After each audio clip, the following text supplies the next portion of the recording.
İyi günler arkadaşlar, kanalımıza hoş geldiniz.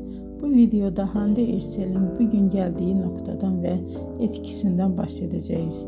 Hande Erçel yıllar içinde yalnızca başarılı bir oyuncu değil, aynı zamanda güçlü bir marka haline geldi. Birçok moda ve kozmetik markasıyla çalıştı ve uluslararası kampanyalarda yer aldı. Bugün o Türkiye'nin en çok konuşulan ve en çok takip edilen oyuncularından biri. Güzelliği, oyunculuğu ve ekran karizması sayesinde geniş bir hayran kitlesine sahip. Hande Erçel'in hikayesi bize şunu gösteriyor. Bazen küçük bir şehirde başlayan bir hayal doğru adımlar ve çok çalışmayla dünya çapında bir başarıya dönüşebilir.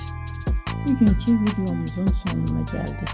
İzlediğiniz için teşekkür ederim. Kanalı takip etmeyi unutmayın ve bir sonraki videoda görüşmek üzere. Hoşça kalın.